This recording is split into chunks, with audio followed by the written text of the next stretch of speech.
Actually kasi lagi kong sineset yung sarili ko kapag pupunta ako sa isang coffee shop. Gusto ko relaxing, comfortable ako. So yun po yung concept namin dito na pagpasok nyo pa lang, mafe-feel nyo na yung vibes, relaxing. Sa nakikita nyo din sa paligid, sobrang kalmado lang po. Pagkapasok ko pa lang dito, sobrang nag-flashback na sa akin yung mga memories of childhood. Like yung furniture, yung mga antiques, like sobrang naging familiar siya sa akin kasi nakikita ko to sa bahay ng lola ko talaga. So, eto. Alam niyo ba to? Walaan niyo ano to?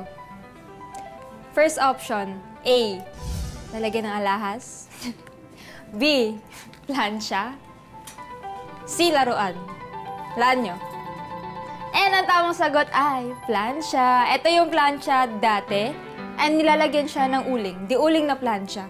Ito yung ginagamit ng nanay ko dati na nakikita kong nagamit niya na talaga sa bahay ng lola ko. And ito yung parang di ba usual nilang ginagawa. May gantong cabinet, tapos may nakapatong na TV. Tapos tinan niyo po yung TV, it's very... ganito yung TV dati, walang remote. Yung gagawin niya para ilipat sa channel, ganito. Iikot-ikot yung ganyan.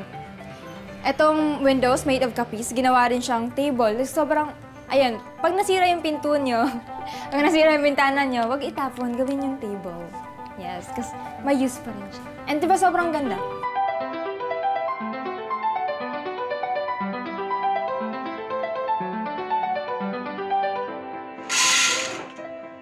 Bukod sa Instagrammable interiors, ang main offering ng Retro Coffee House ay ang kanilang coffee drinks na pwede mong i-customize.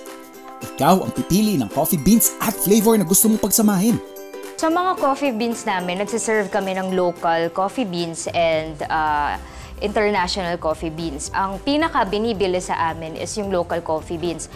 For example, we have Benguet. Pwede siyang i-partner dun sa coffee flavor na salted caramel, pwede ring caramel. So, pwede nyo rin tikman lahat ng beans namin and tikman din lahat ng flavors na gusto nyong beans. And sinaserve namin siya pwedeng sa ice, hot, or frap po.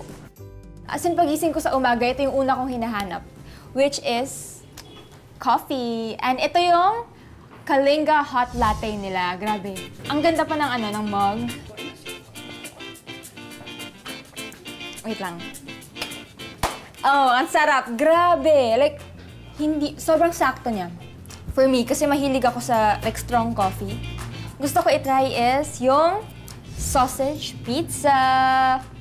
So, ayan, meron mga onions, may sausage, tomato sauce, cheese, and bell pepper.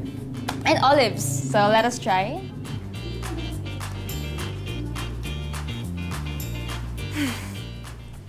Yung sausage, yung cheese, tomato sauce, they're all really parang sobrang match.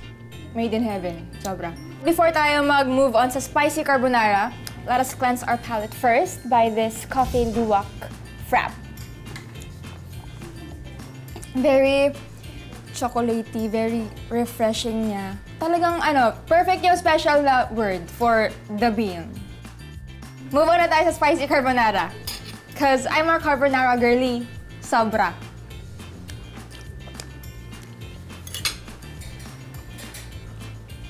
Wow. Wow. Okay, unang kagat pa lang. May kick na ng spiciness. I think, pag nagluto ako next time, lalagyan ko na siya ng chili. It's a good idea. Very creamy, hindi dry, ang sarap ng sauce. At syempre, ito kasi yung ginagawa ko pag carbonara. You get this one, the bread. Ilagay yung carbonara. Nagutom na kayo, no? And you bite into it.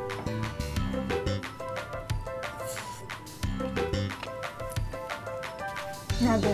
Ang harap ng bread. The herbs and butter. Sobrang sarap.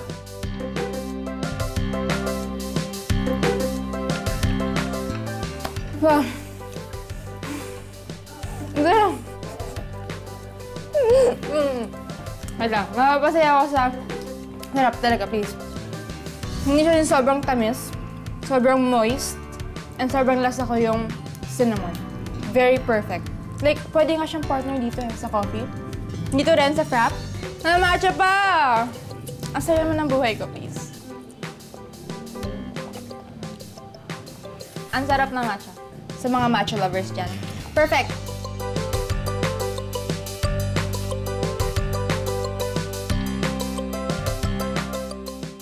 And Kaya sa mga kapwa ko Cebuano, mga unta.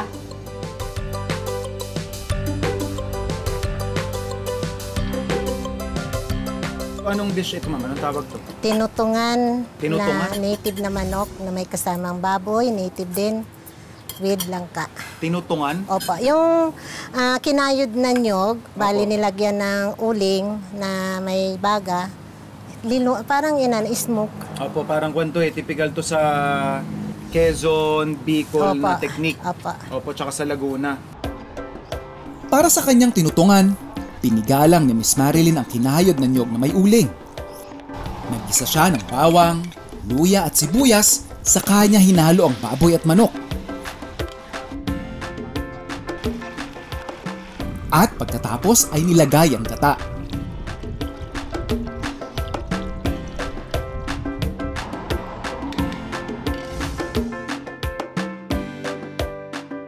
Ako naman, ma'am, pinagluto ko kayo nung alaga ninyong pako. Na Diyos ko, Matik man yan, sobrang taba. sobrang taba, sobrang laki. Wala ba medyo maliit-liit nito? Ay, hindi, ma'am, ang laki nung kwan. Parang kasing laki ng dinosaur yung pabo nyo kanina eh. Tapos, ma'am, sabi ko nga nung nagkukwento ko po sa inyo, nakapunta na ako dito before. Opo. Ang dami ng pagbabago. Ang dami na rin po. Ano po yung naging concept ninyo? Ba't naisipan yung maglagay na ng samgyupsalan dito? Bali, nag-oversupply po kami ng lettuce. Okay. Kaya yun, naisipan na sanggip sa farm. October 11, 2020. Sarap. Pwede. Idol ko kayo. Layo kayo pinapanood eh. Maraming salamat, ma'am. Ito na. Magka-exchange ulam tayo. Kaya nga po. Ever since pa, advocacy nyo na ba talaga or plano nyo na from the start na ma-expose or maging kabuhayan yung gantong klase ng farm?